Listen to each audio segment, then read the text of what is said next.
Hi everybody and welcome back to I Love My STEM Career. It is our two-day event talking to very cool STEM professionals, and today we are in the Ormeau Baths in Belfast.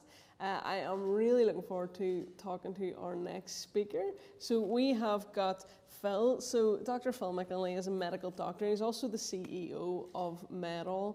And I've been following Phil now on Twitter for a little while, seeing all the very, very cool things that he does. So I'm really looking forward to talking about this. So good to chat. Alistair's written on my script Dr. Phil, which I'm not going to call you because I think everyone probably does that. So that's Alistair fired. But you studied medicine, so you're a medical background, you're a doctor. Mm-hmm.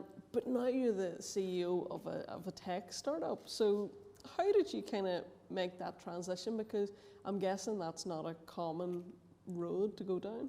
It's not a common road. How did I start on that journey? It was really about a sense of a need. So I had started off my career training in cardiac surgery. So I was an academic registrar in cardiac surgery, and I was doing some research, some training with healthcare professionals, and I noticed a need. So I noticed that actually a lot of the administration of training for healthcare professionals landed on the poor healthcare professionals who were delivering that. And then I jumped into industry, was a medical director at GlaxoSmithKline, the pharmaceutical company, and we were launching one of the first drugs in the world for a rare disease called amyloidosis. And I noticed a real problem in again, global training. So how do you train people on something that isn't a common drug or a common therapy or a common disease? How do you roll out that training capacity?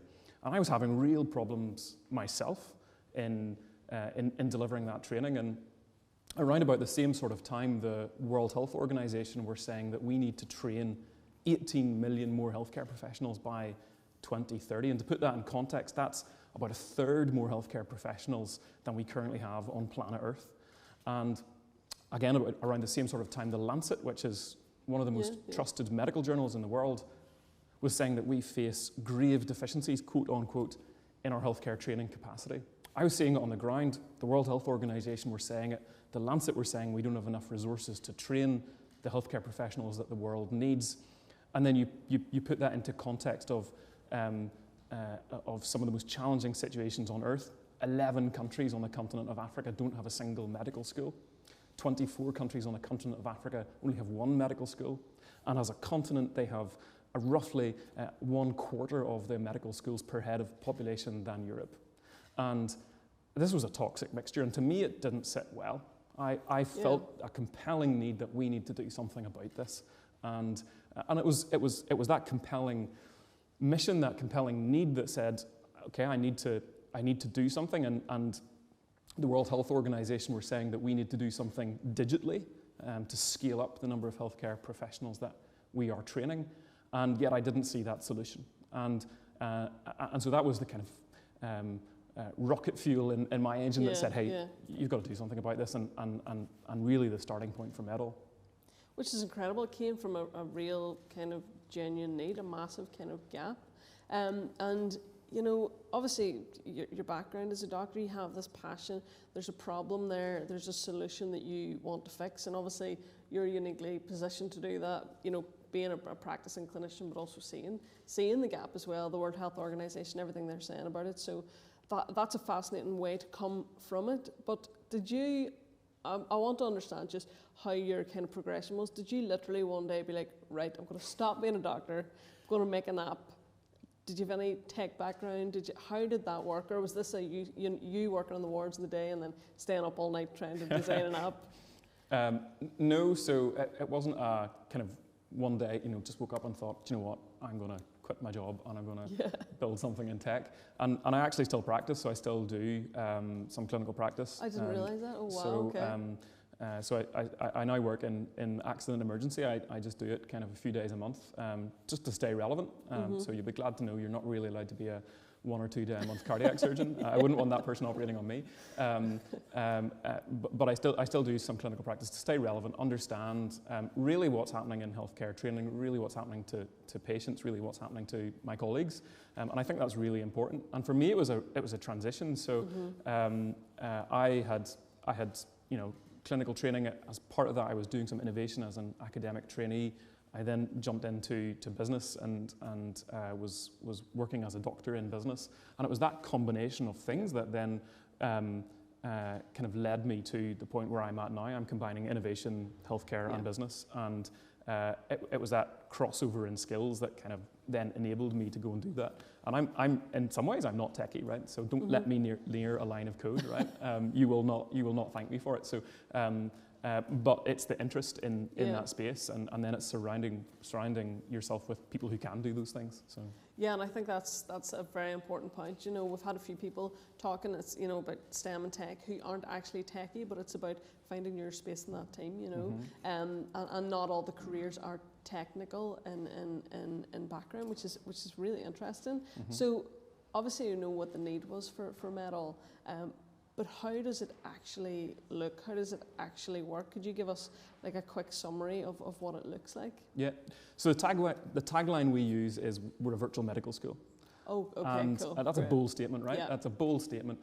Are we a UK medical school? No, we're not. But we are an organisation that empowers existing organisations, hospitals, medical schools, training organisations, training societies to deliver their teaching and training online.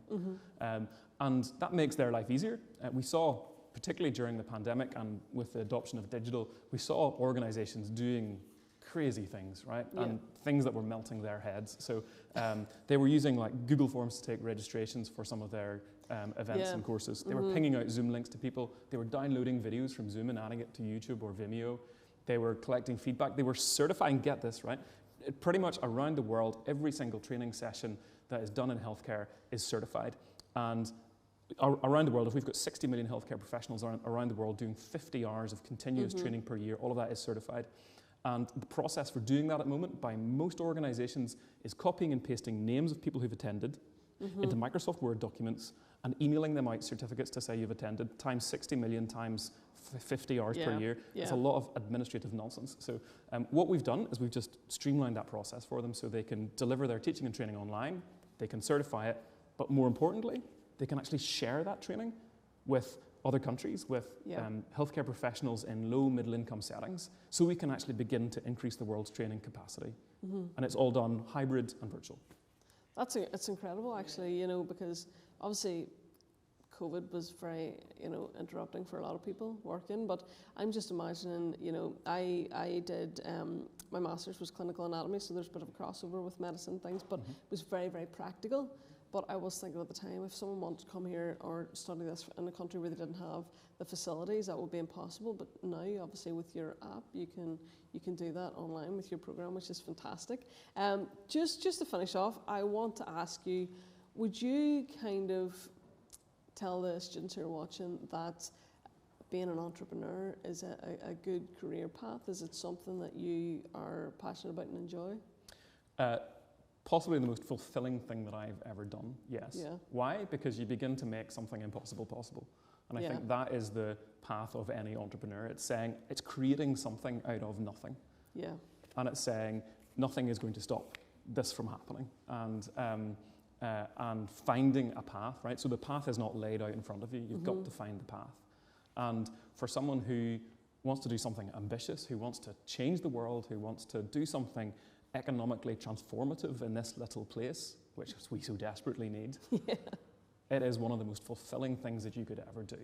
And do I think you just start out straight away from school and being an entrepreneur? No, I think actually getting some skills in different areas is really valuable. Yeah. And then take that to something and change the world with some of that background and some of that, and some of those expertise. But absolutely, you have the opportunity to change the world, and don't let anyone tell you otherwise. So yeah. Wow, thank you so much. That was really incredible. That was very, very inspirational. I love that. Phil, please, we get a round of applause. Thank you so much.